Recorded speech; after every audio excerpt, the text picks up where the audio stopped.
Gracias porque tú has prometido, Señor Jesús, que donde estamos dos o más en tu nombre, ahí estás tú en medio de nosotros.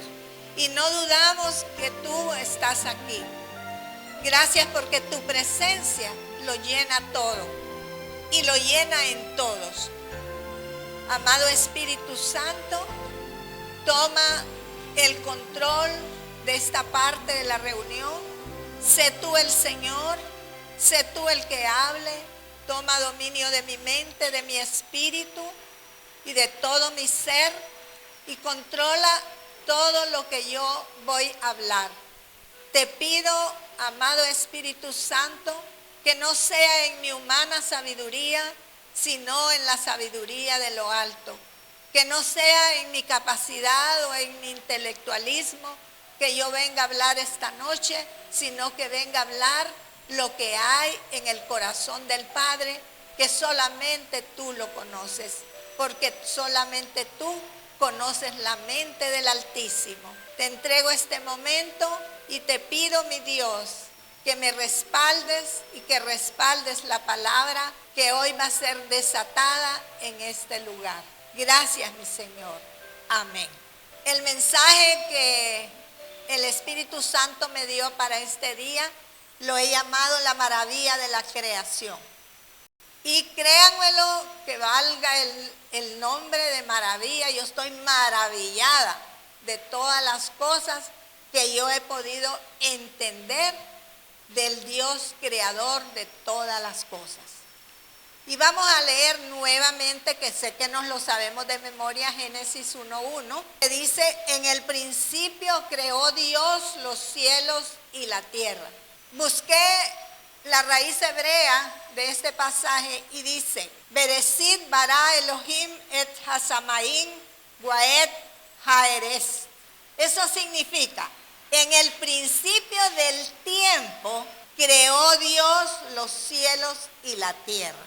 La tierra está ligada al tiempo, contrario al cielo, que el cielo no está sujeto al tiempo. Por eso la palabra dice que para Dios 1000 años son como un día. Entonces, el tiempo surge en la línea de la eternidad cuando el Creador crea el cielo y la tierra. Existe una tierra que es preadámica. Esta tierra en su mayoría era mineral. De ahí que surgen todas las piedras preciosas que estaba en el pectoral del sumo sacerdote. Pero recuerden que las vestiduras, dice la palabra de Luzbel o Lucifer, era de piedras preciosas. Y significa, en el Génesis 1:1, significa lugar seco. Esta tierra de Génesis 1:1 no tenía límites fronterizos, era una sola masa. Vamos a usar mucha Biblia, hermanos, hoy. ¿Cuántos trajeron papel, lápiz, Biblia? Los obedientes. Qué bueno. Dice la palabra en Job 26, 7 al 8. Voy a estar leyendo normalmente la Nueva Traducción Viviente o la traducción del lenguaje actual. Y cuando yo leí todos estos pasajes, hermanos, como que me remonté a la realidad de la creación. Dice Job 26, 7 al 8. Dios extiende el cielo sobre el espacio vacío y cuelga la tierra de la nada. ¿Qué les parece? Envuelve la lluvia en sus densas nubes y las nubes no se rompen con ese peso. A la voz de Dios, las nubes tienen que abrirse. Pero cuando Dios dice se cierran, se cierran. Y ahorita, hermanos, por más que hemos clamado, ¿verdad? Las nubes han estado cerradas. Solo nos dio una pruebita de lo que oramos bastante, pero se volvieron a cerrar las nubes. Tenemos tantos motivos y razones por los cuales orar, hermanos. Porque cuando no hay lluvia, significa que no hay fructificación. Y entonces el único, mire esta palabra, el único que puede abrir las nubes es el Creador. Génesis, me di cuenta que no solo, contrario a lo que uno cree, que no solo es un relato de la creación, sino que es un relato de la redención humana. Y a medida lo vamos a ir estudiando, nos vamos a dar cuenta cómo dentro del Génesis 1, Génesis 2, está la redención del hombre. Además, Génesis es un libro profético que anuncia lo que sucederá al final, culminando con Apocalipsis, mejor dicho, con el cielo nuevo y la tierra nueva. Vamos a leer Isaías 46, 9 y 10. Lo voy a leer en el lenguaje actual. Dice Dios, esto es Él: recuerden todo lo que ha pasado desde tiempos antiguos. Yo soy Dios y no hay otro. Soy Dios y no hay nadie igual a mí. Yo anuncio desde el principio lo que va a pasar al final y doy a conocer el futuro desde mucho tiempo antes.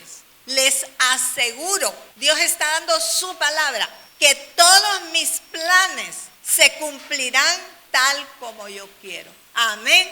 Él es el creador, hermanos, absoluto de todo cuanto existe, incluyendo la oscuridad, incluyendo la adversidad.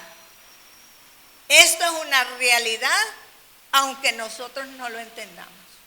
Cómo un Dios bueno puede crear la adversidad, cómo un Dios bueno puede crear la oscuridad. Y todo tiene una razón de ser. Vamos a Isaías 45, 5 al 7. Vuelve a decir Él, queriendo establecer en el corazón de sus hijos que lleguemos a entender la realidad de su señorío, hermanos. Porque cuando nosotros entendemos el señorío de Dios, no vamos a estar afligidos por nada.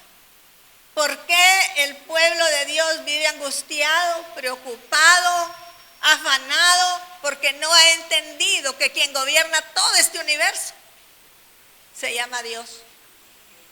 Y Él dice, yo soy Dios y fuera de mí no hay otro. Lo recalca, lo confirma, lo establece. Tú no me conocías, dice, mire qué hermoso, pero te preparé para la lucha. ¿Por qué la adversidad? ¿Por qué las tinieblas? ¿Por qué Él nos prepara para la lucha? ¿Qué pasa con un niño consentido cuando sus padres ya no están? Yo he visto hijos consentidos de 50, 60 años que son un caos. Padres, hermanos que se dedicaron a atesorar para dejarle tal vez a su único hijo y ese único hijo nunca le enseñaron a trabajar. Y yo conocí un caso que en menos de un semestre era un indigente, viviendo en una casita de madera que un pariente de la esposa le permitió, siendo millonario. El otro día mi esposo nos mandó un video de cómo tal vez nosotros los padres venimos de familias que no son adineradas, sino tal vez trabajadoras, ¿verdad? Tal vez de clase baja, media y a veces media baja, pero gente esforzada que logramos hacer un capital y que les dimos a los hijos una buena educación y que tratamos de darles el respaldo para que ellos también se levanten. Pero, ¿qué pasó? Ellos también, la raíz que son los padres, el tronco que son los hijos, pero las hojas del árbol que son los nietos, al morir los abuelos y los padres despilfarraron todo aquello.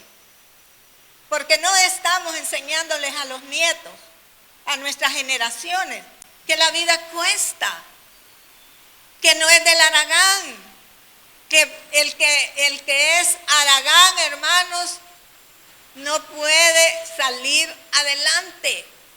Dios bendice al diligente, al trabajador, al que se esfuerza, al que busca, pero el que está panza arriba hasta las 12 del día. viendo celulares. Por favor, guárdenme esos celulares. Gracias. Esta palabra es para todos. Y ustedes no saben si la palabra que dejaron de escuchar por estar con el celular les iba a servir. Dice, los he preparado para la lucha, para que todo el mundo supiera que soy el único Dios. Yo he creado la luz y la oscuridad. Yo hago el bien y envío la desgracia. ¿Cómo es eso? ¿Se había dado cuenta usted de eso? Yo soy el único Dios y solo yo hago todo esto. Muchas veces de más está que pataleemos, hermanos. Mejor metámonos con Dios y digámosle, ¿qué quieres de mí, Señor? ¿Qué quieres enseñarme en esta prueba que estamos pasando? Porque Él dice, pedid y se os dará. Claro que sí. Pero si usted pide y no se le da, algo está cogiendo ahí. Entonces, en vez de decirle, ¿por qué a mí, Señor? Porque así somos todos los cristianos. Dígale, ¿para qué es esta prueba? ¿Qué voy a sacar yo de esta prueba? Entonces, ¿quién se puede oponer a la soberanía de Dios? ¿Quién? Nadie. Hermanos, Él ha permitido en nuestra vida, yo sé que aquí hemos pasado pruebas duras, difíciles, yo misma, mi familia, las hemos pasado. Y créanme, lo que cuando uno está atravesando las pruebas, no es nada bueno, no es grato, no es agradable. Pero Dios nos ha dado la victoria. Porque su palabra dice que sus planes son de bien, no son de calamidad, para darnos un futuro bueno. Hay razón por qué enfrentamos en la vida problemas. Él sabe por qué los permite. Los tiempos de Dios, y ahí es donde está la clave de todo, hermanos. Los tiempos de Dios no son iguales que nuestros tiempos. Y nosotros decimos, ya, esto ya va a salir, ya va a salir, ya va a salir. Y el Señor nos extiende más el tiempo. Voy a darle otra probadita, a ver hasta dónde me es fiel. Hasta dónde está su fe. Y a uno le parece una eternidad lo que sufre. Pero allá en el cielo no, como se vive en la eternidad, a Dios no le quita el sueño, nuestros problemas. Entonces, los tiempos de Dios, entiéndalo, son diferentes porque Él vive en la eternidad. Apocalipsis 4:11. Señor y Dios nuestro, tú mereces que te alaben, que te llamen maravilloso, que admiren tu poder, porque tú creaste todo lo que existe. Gracias a ti, todo fue creado. Como dice una canción, adorar a Dios cuando todas las cosas van bien, qué cosa buena. Pero adorar a Dios cuando las cosas van mal, no es fácil, por lo menos. Bueno debe ser, pero fácil no. Entonces, hermanos, grabémonos en nuestro corazón y en nuestra mente que Él es el creador de todo. Que Él puede crear cualquier cosa para suplir tu necesidad. Amén. Esta es una verdad absoluta. Job 38, 4 al 7. Hablando Dios también. Si de veras sabes tanto, Dios le está hablando a Job. Job estaba pasando una prueba que yo creo que yo no la podría pasar ni la cuarta parte. Pero aún así, Dios lo confronta. ¿Saben con qué lo confronta? Con su poder creativo. Y al final que Dios lo confronta, la exclamación de Job es de como un ignorante he hablado. De verdad que yo hablaba lo que no entendía. Estoy parafraseando. Yo había oído hablar de ti, pero ahora mis ojos te ven. Nunca vamos a aprender a ver a Dios con el testimonio de otro. Usted no puede decir, Dios provee todas mis necesidades si usted no ha pasado escasez y Él se las ha proveído. Usted no puede decir que Dios hace milagros si usted no vive una experiencia que solo un milagro lo puede sacar de eso. Usted no puede decir que Dios es sanador si usted no se enferma. Amén. Entonces, él le está hablando a Job y le dice, si de veras sabes tanto, porque él estaba cuestionando a Dios, dime, ¿dónde estabas tú cuando puse las bases de la tierra? Tú no sabes quién la midió metro a metro, quién puso la primera piedra y en qué descansan sus cimientos. Tú no estabas ahí mientras cantaban las estrellas y los ángeles danzaban ante aquella creación tan extraordinaria que ellos vieron hacer de su creador.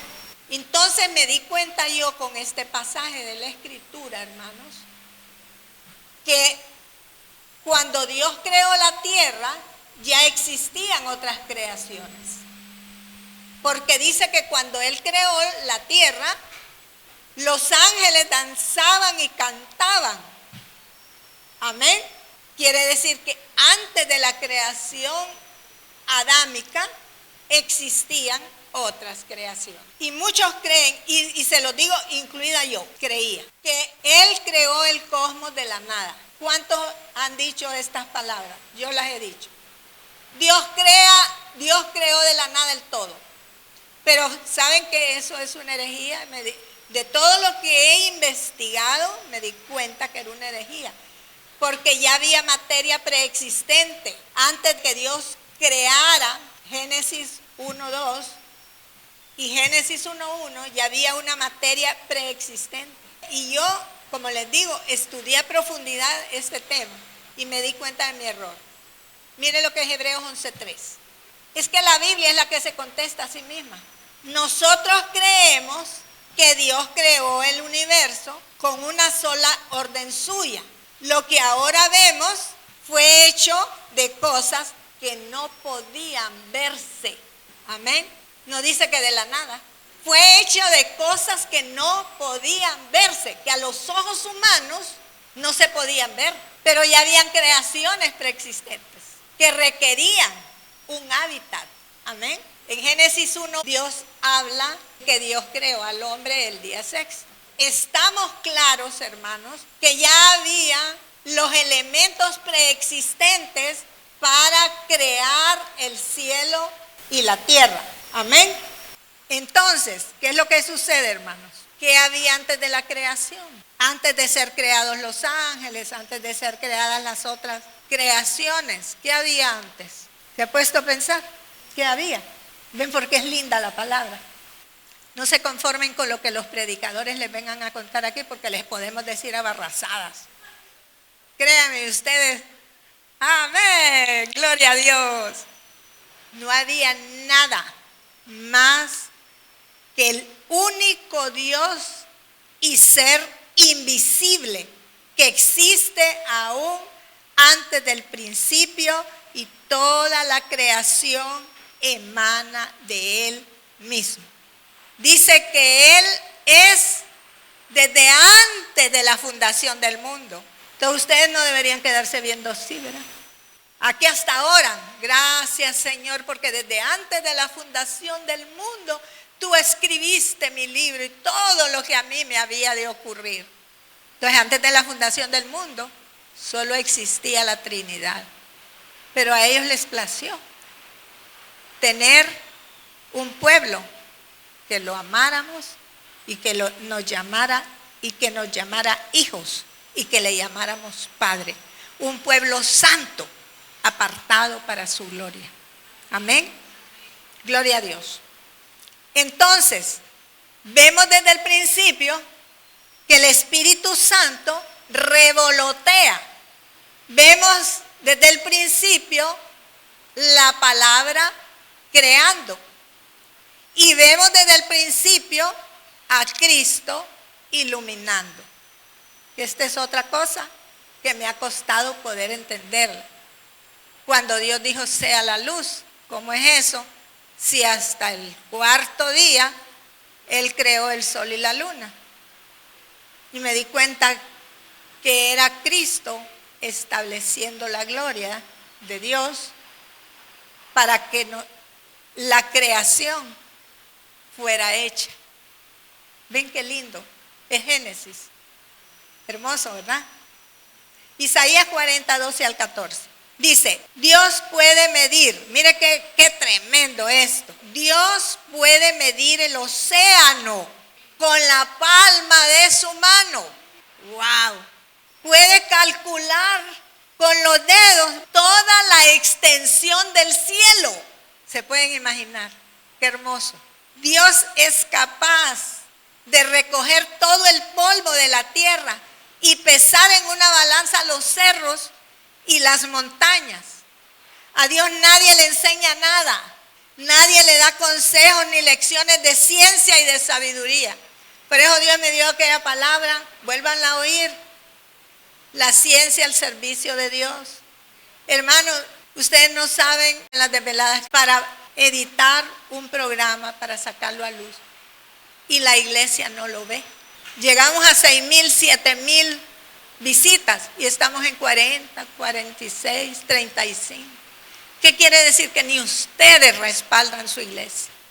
Pero hermanos, fíjense que es triste ver que ustedes no ven el programa del martes. Y da la casualidad que en el Facebook salen los nombres. Y ustedes no se conectan, fíjense. Y piden y piden y piden y no se conectan. Usted ha oído esto, y yo lo he oído con frecuencia, que Satanás es el enemigo de Dios. ¿Ha oído usted eso? ¿Lo ha dicho usted? A ver, ¿cuántos han dicho que Satanás es el enemigo de Dios? Están equivocados. ¿Saben por qué? Satanás es una criatura. Jamás estaría a la altura de Dios para ser su enemigo. Satanás es nuestro enemigo. Satanás es nuestro adversario. Porque nosotros llevamos la imagen de Dios. Y como Él no puede tocar a Dios, nos toca a nosotros porque sabe que somos el objeto de su amor. Entonces, ninguna criatura, ¿cómo la criatura se va a oponer al Creador? Si cuando se opuso, Luzbel le dijo, fuera de aquí. ¿Han oído los papás que dicen, aquí quien manda soy yo? Porque yo soy el que traigo la comida a esta casa. Y mientras vivan en mi casa, les decía Ricardo, se van a ajustar a mis reglas. Punto.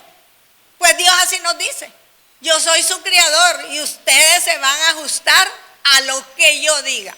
Y punto. No porque Él es un tirano, es porque nos ama. Miren, vuelvan a oír ese mensaje de Norma Enet, está poderosísimo. ¿Cuántas van? 38 creo. Hermanos, ¿sabe por qué? Porque dice la palabra que Él nos ama. Y al que Dios ama, disciplina. No nos puede dejar torcidos. Porque en el reino de los cielos nada torcido va a entrar. Y dice que la disciplina al presente no es causa de gozo para nadie. Hermanos, ¿cuántos de ustedes han odiado a su mamá y a su papá cuando eran jóvenes adolescentes? Yo muchas veces odié a mi mamá, decía por dentro, claro, nunca levanté la voz porque me sacaba todos los dientes. Pero yo por dentro decía, esto mi hijo me lo va a pagar. ¿Y cómo? Si yo no tenía ni papá ni nadie, hermanos, ¿para dónde irme? Pero uno por dentro dice un montón de tonteras. ¿Quién le puede discutir a Dios? El padre que deja que su hijo haga todo lo que le dé la gana es un mal padre. Es un mal padre. Y uno no está aquí en la tierra, hermanos, padres no están aquí para que les pongan una corona del mejor padre del mundo porque le deja pasar todas las fechorías. Usted el día de mañana va a ser reconocido por sus hijos cuando usted disciplina a sus hijos e hizo personas de bien. No le deje pasar todos sus hijos porque entonces están mal. Si Dios no nos deja pasar todo. Satanás, hermanos, solo es un instrumento en las manos de Elohim. Elohim es la fuerza, Elohim es Dios Padre. Dios Padre, Dios Creador.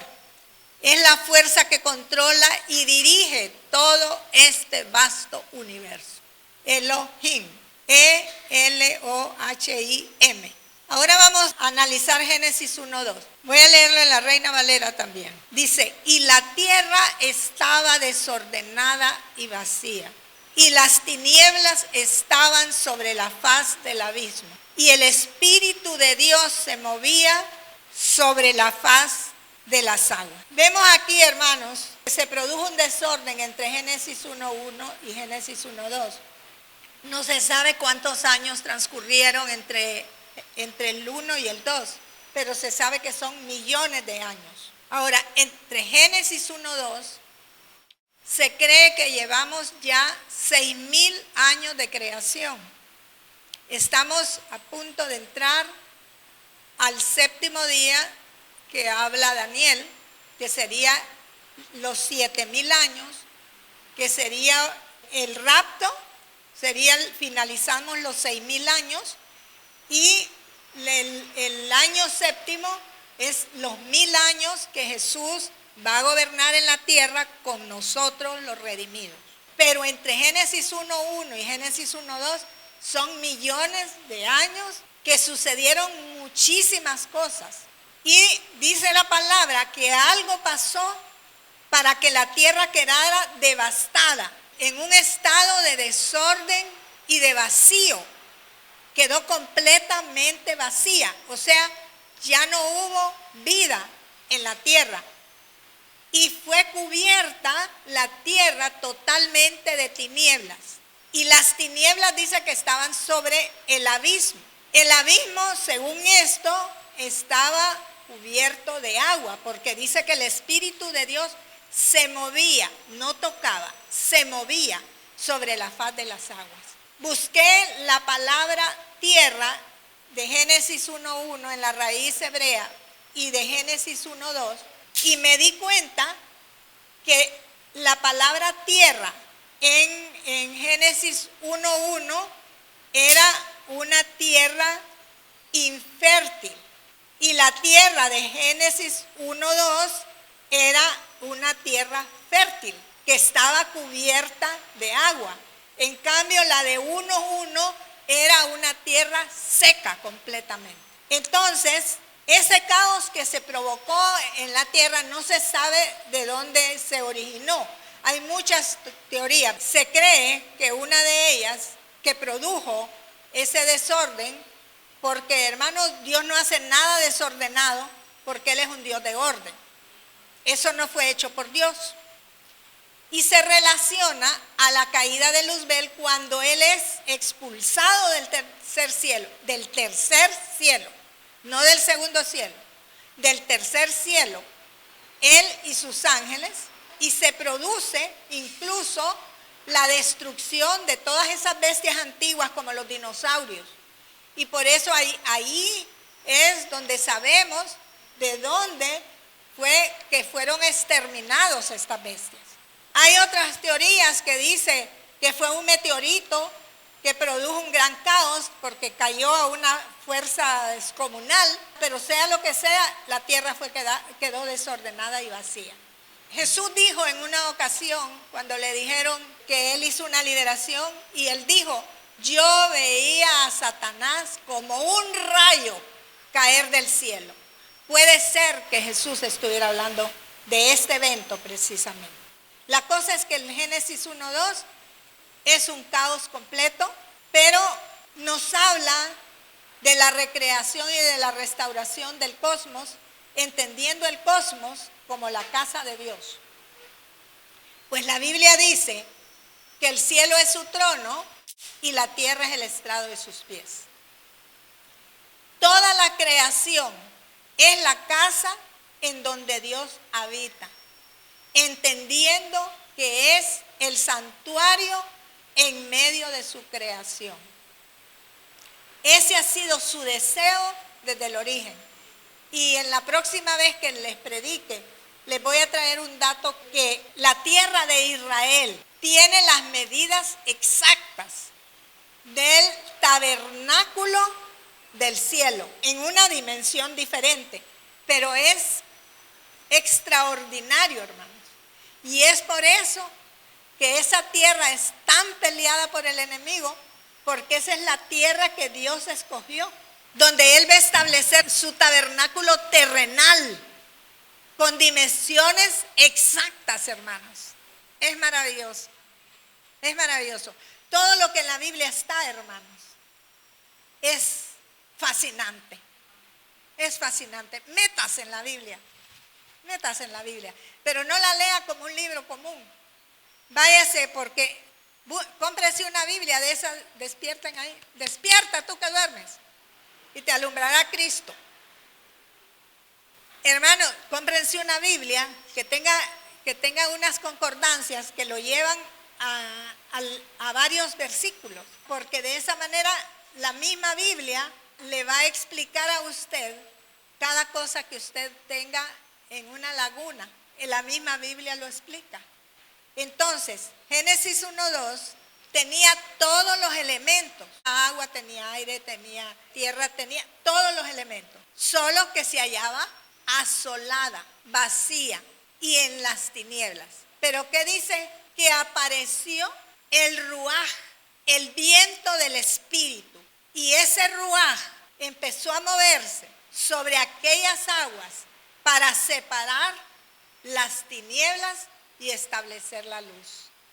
Aquí aparecen las tinieblas por primera vez. Tinieblas significa ausencia de luz.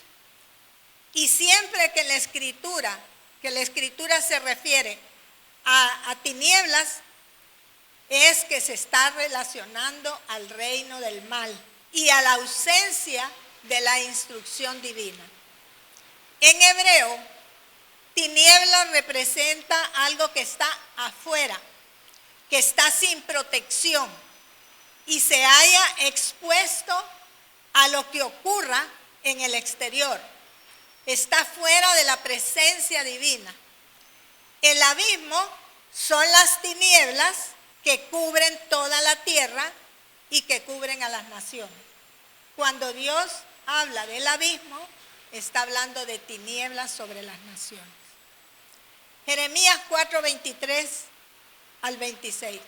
Dice Jeremías: veo la tierra, no tiene forma ni vida, y miro el cielo y todo es oscuridad. ¿Qué profeta es eso, verdad? Las montañas tiemblan, las colinas se estremecen, me fijo y no veo a nadie. Mire cómo quedó desolada la tierra. Todas las aves del cielo se han ido. La tierra que antes era fértil, ahora parece un desierto. Todas las ciudades están en ruinas. Dios, en su terrible enojo, hizo que todo esto sucediera. Dios, hablándole a su pueblo por boca del profeta Jeremías, está refiriéndose aquí a la tierra de Israel, que esa fue la condición en que quedó la tierra de Israel, ¿verdad? Porque ellos fueron desobedientes. Ellos en el año 70, creo que fue, ¿verdad? Después de Cristo, todo fue destruido, su templo fue destruido, ellos fueron esparcidos por toda la tierra y así quedó la tierra de Israel, hasta que en 1948, un año extraordinario, porque yo nací y también nació Israel, en ese año se reunieron las naciones y se creó, no sé si fue en 1945, las Naciones Unidas, y las Naciones Unidas todas le dieron el voto a Israel para que regresara a su tierra. Pero esa tierra fue dada por Dios porque es la tierra prometida. Y quieran hacer lo que quieran hacer, esa tierra le pertenece al pueblo judío. Entonces, aquí hay una palabra profética muy similar a Génesis 1:2. Por eso les digo, la Biblia es perfecta en unidad. La Biblia no se contradice. Isaías 45:18. La diferencia entre el Génesis 1:2 y esta palabra de Jeremías es que en este caso sí fue Dios el que provocó que esto sucediera en la tierra de Israel. En la otra fue un cataclismo universal. Isaías 45:18 dice: porque así dijo Jehová que creó los cielos, Él es Dios, el que formó la tierra. La primera tierra fue creada, la segunda tierra fue formada. Amén. No es lo mismo crear que formar. Dios dice de Jacob: yo soy tu creador. Jacob, yo soy tu creador. Pero le dice a Israel, que es el mismo Jacob, transformado por Dios: yo soy tu formador. Norma, fuiste creada con un montón de resabios, pero yo te formé en una nueva persona. Aquí cada uno de nosotros fue creado y ha sido formado o estamos siendo formados. ¿Ven la diferencia? Eso es lo que pasó entre Génesis 1:1 y Génesis 1:2. Entonces, dice, porque así dice Jehová que creó los cielos. Él es Dios, el que formó la tierra, el que la hizo y la compuso. ¿Ven la diferencia?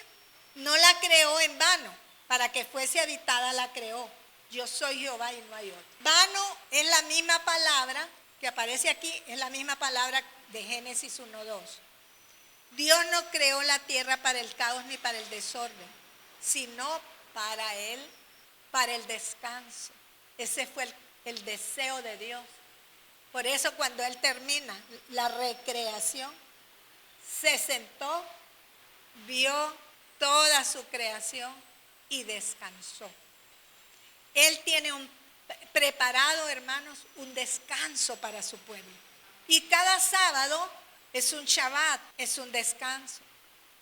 Pero ¿qué hace la gente? Se afana el sábado y toda la semana pasa afanada, y el día del descanso, del reposo del Señor, no lo recibe. Amén. Esa palabra que leímos ahorita es un decreto, pero también es una promesa divina.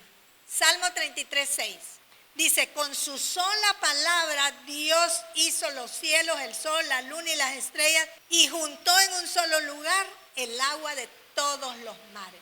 ¡Qué poder!, ¿verdad? El Creador con solo la palabra creó todas las cosas. ¿Había tinieblas? Sí. Pero el viento del Espíritu se movía sobre la faz de las aguas. Nuestro país está cubierto de tinieblas, hermano. Yo creo que ya más tinieblas no pueden haber. Pero es necesario que el Espíritu Santo se mueva en nosotros para que seamos esa luz en medio de las tinieblas, para que seamos la luz del mundo, como dice la palabra, que Él nos dejó como la luz del mundo, para que todo este caos, todo este desorden que hay en Honduras, hermanos, sea cubierto por la luz de Cristo. Salmo 104:30. Mire qué lindo. Pero envías tu espíritu y todo en la tierra cobra nueva vida. Qué hermoso. Tenemos que amistarnos con el Espíritu Santo. Tenemos que buscar la llenura del Espíritu Santo. Necesitamos, hermanos, desesperadamente al Espíritu Santo. Si usted todavía no lo conoce, pídale al Padre que en el nombre de su Hijo le dé al Espíritu Santo y su llenura. Amén. ¿Ven ustedes la perfecta unidad que hay en toda la Biblia? Se movía, la palabra se movía en el hebreo está contenida en Deuteronomio 32:8-11. Mire qué lindo. Dice, cuando el Altísimo asignó territorios a las naciones, ¿quién los asignó? El Altísimo. Cuando dividió la raza humana, fíjense que Él dividió la raza humana. ¿Cuántas veces he oído yo? Yo no sé, yo fui una de ellas. ¿Por qué no nací en Europa? ¿Ah? ¿Verdad? ¿Por qué tuve que venir a nacer en esta ciudad, en esta nación? ¿Y sabe quién me puso aquí? ¿A usted y a mí? Dios. Dice, cuando dividió la raza humana, fijó los límites de los pueblos, no solo de la tierra, según el número, mire qué hermoso, de su corte celestial. Pues el pueblo de Israel le pertenece al Señor. Jacob es su posesión más preciada. Él lo encontró en un desierto, en un páramo vacío y ventoso. Lo rodeó y lo cuidó, lo protegió como a sus propios ojos. Como un águila que aviva sus polluelos y revolotea sobre sus crías. Así desplegó sus alas para tomarlos y alzarlos y llevarlos a salvo sobre sus plumas. ¿Saben quién hace eso? El que revolotea sobre sus polluelos. El Espíritu Santo. Él es el que nos empolla. Qué hermoso, ¿verdad? Él es el que nos rodea. Así como las águilas empollan a sus polluelos. Así Él, cuando lo dejamos hacer. Amén. Entonces Dios no solo estableció el límite de las naciones, lo hizo de acuerdo a las ovejas que iban a pastar en esas naciones. Dice, cuando dividió la raza humana, fijó los límites de los pueblos, no solo de la tierra, según el número, mire qué hermoso, de su corte celestial. Entonces, él dijo, voy a poner los límites del territorio hondureño, pero ahí voy a poner a Kevin, a José Mario, a Oscar, a Héctor, a Mandy, a Angelito, a Héctor Antonio, a Jaciel, y voy a poner a Jorge, y voy a poner al papá Gustavo. Pero también voy a poner, ¿verdad?, a Gladys, a Suyapita, etcétera, etcétera, etcétera. Porque ahí los quiero. Porque ellos van a ser un pueblo que me ama, un pueblo que me adora y un pueblo que va a extender mi reino. ¿No creen que esto es maravilloso? Entonces no se vuelva a quejar de Honduras. Dios sabe por qué nos puso aquí. Y Dios prometió que esto va a ser un emporio que la gente va a querer venir a Honduras. Y le va a pasar la que le pasó a Noemí, que salió huyendo de Belén porque no había pan y fue a perder la vida su esposo y sus 2 hijos. ¿Cuántos pierden la vida en el camino? Porque se van de Honduras creyendo en el sueño americano y ahora en el sueño español. Y regresan, si es que tienen la bendición de regresar, con las manos vacías. Yo siempre me he hecho la pregunta. Dicen que les cobran entre $7,000 a $10,000 para pasarlo, porque no ponen una pulpería aunque sea. No entiendo yo esta lógica, no lo entiendo. Ajá, y se van con la familia. ¡Wow! Hermanos, créanme lo que yo no tengo $10,000. Ya los quisiera tener. Créanme lo que me sacaría un montón de apuros. Le van a dar a un coyote eso que los tiran al mar, ¿cómo se llama? El río Bravo, a que se mueran. Miren, hermanos, escuché el testimonio de esta mujer que me dejó impactada. Yo no sé cuántos de ustedes han escuchado una mujer que es cubana, que es de Benecer. Esta mujer se vino de Cuba, su esposo ya estaba en Estados Unidos. Salen ella con 2 de sus hijas. Dice que una de sus hijas tenía 15 años y la otra sería como unos 11 años. La niña de 15 años podía caminar en el agua, pero la de 11 no. Y ella venía con una maleta sobre su espalda que para poder chinear a su otra hija, se la puso en el cuello, pero el peso la estaba ahorcando. Dice que ella creyó que sus 2 hijas y ella iban a morir. Pero Dios mandó un ángel, hermanos, y ese ángel le ayudó. Entonces, ¿cómo no creer en Dios? ¿Cómo no creer que no solo es su poder, hermanos, es su amor lo que nos sostiene? ¿Y cómo podemos blasfemar con tanta ligereza de Dios? ¿Cómo podemos decirle a Dios que si Él se ha olvidado de nosotros? ¿Cómo le podemos decir a Él que nosotros sufrimos más que Él? Si Él dio su vida por nosotros y no lo merecía y nosotros lo merecemos, porque muchos de nosotros estamos pasando problemas económicos por nuestro mal gobierno. A mí me conmueve el corazón cuando yo entro en estas profundidades de la palabra, hermano. Él nos ama y cuida de nosotros. El pueblo de Israel salió de Egipto y en el desierto sufrió muchas penalidades, pero Dios no le faltó. Él suplió todas sus necesidades. En el desierto Dios está con nosotros. En la bonanza Dios está con nosotros. En todo momento Él está con nosotros. Hermanos, el desierto solo es una ilustración de lo que está por venir en los últimos tiempos. Y esto no va a ser nada. Pero no hay por qué temer. Porque así como Él protegió a su pueblo de Israel en aquella soledad del desierto y los cuidó como a la niña de sus ojos. Asimismo Él hará con nosotros. La palabra revolotear es una palabra que denota el zarandeo que el águila hace en el nido para incomodar a sus polluelos y enseñarles a volar. ¿Saben lo que hace el águila? Aquí están los polluelos. Y ellos se agarran de aquel nido con todas sus piquitos, con todas sus fuerzas, y el águila los vuelve a zarandear hasta que los lanza en el vacío, hermanos. Pero no los deja ahí. El águila los ve y antes de que se estrellen, el águila vuela y recoge sus polluelos hasta que pierden el miedo y se convierten en estos valientes hombres y mujeres de Dios que decimos: Señor, no importa el zarandeo, aquí estoy. No importa lo que me suceda, yo estoy al frente del campo de batalla.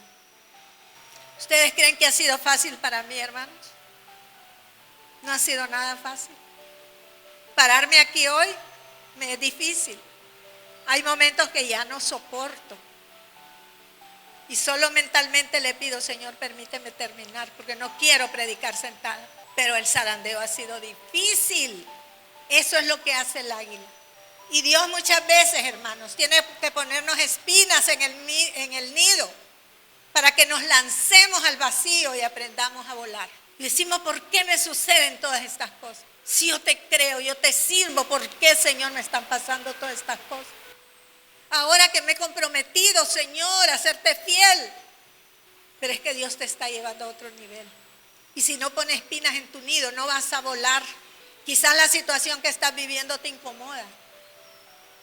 Es porque el Espíritu está moviendo tu nido a fin de que vueles a otras alturas.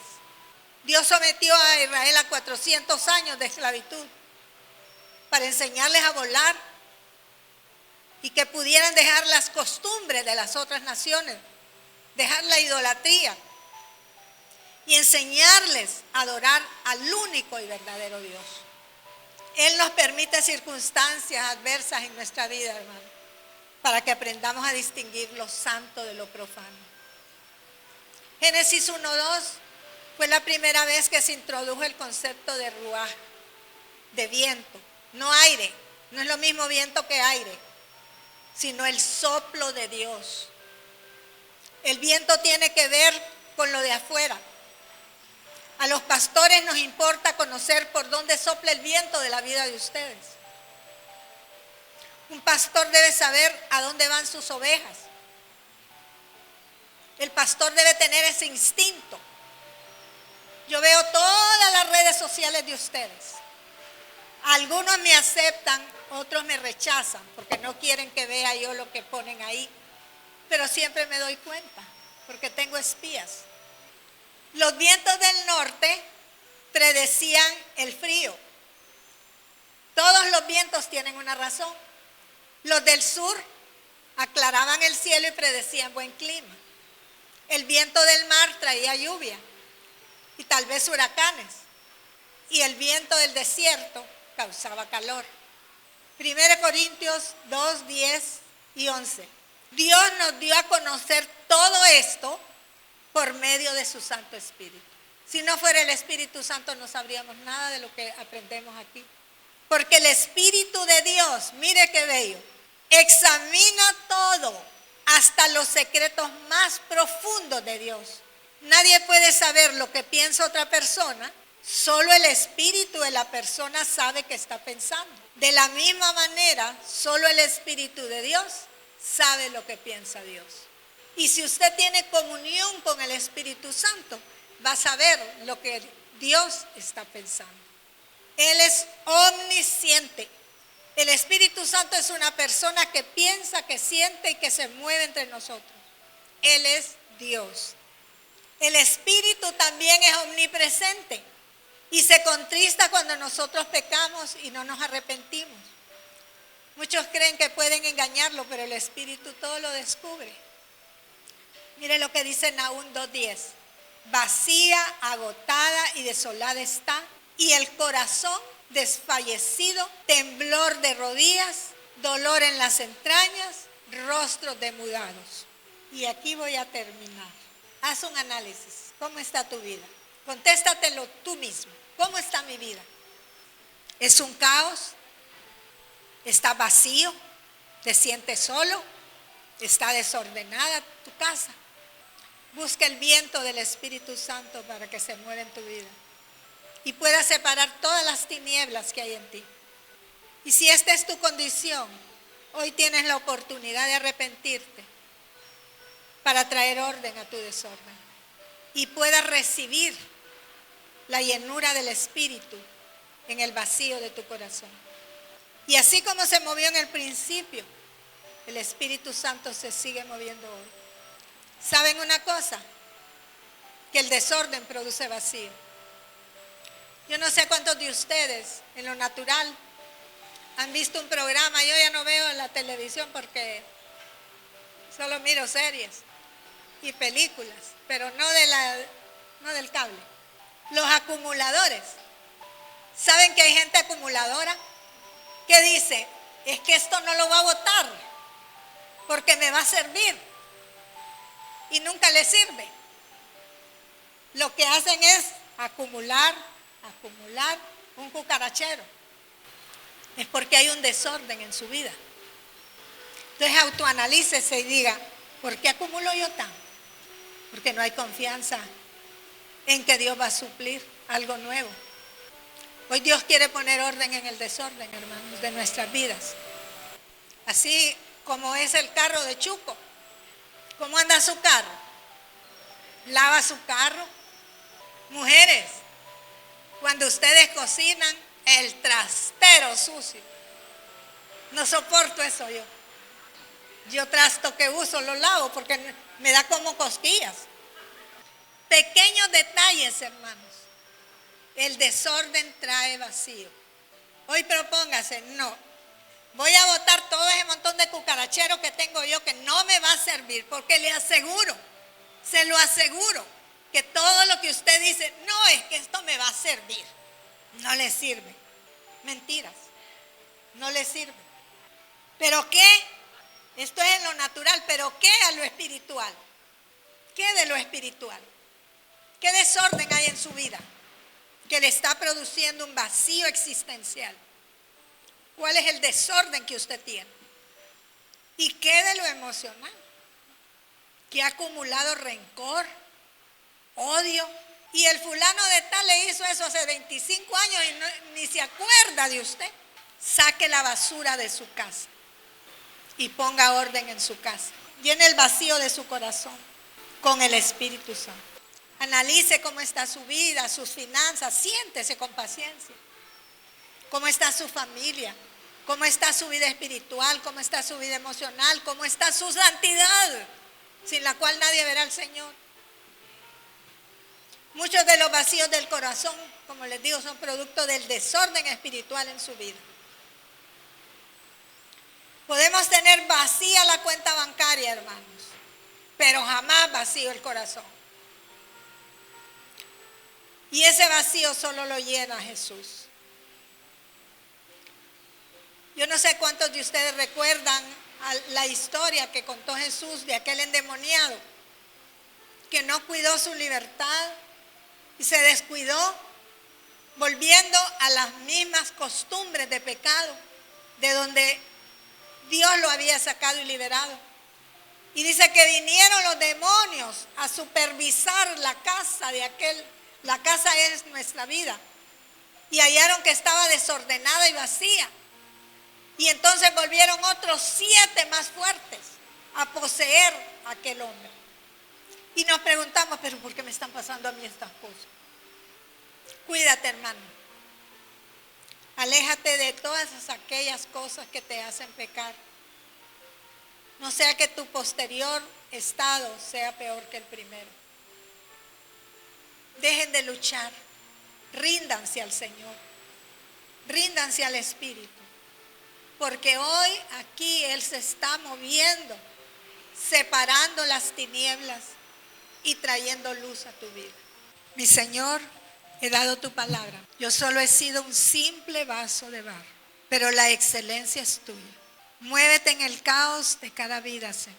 Llena el vacío de cada corazón, porque tú hoy has prometido empollar a tus hijos para lanzarlos a nuevos niveles de autoridad, de unción, de sabiduría, de conocimiento y de libertad. Yo no conozco cuáles son las situaciones que les han producido caos en su vida, pero tú sí lo sabes, Señor, y ellos también.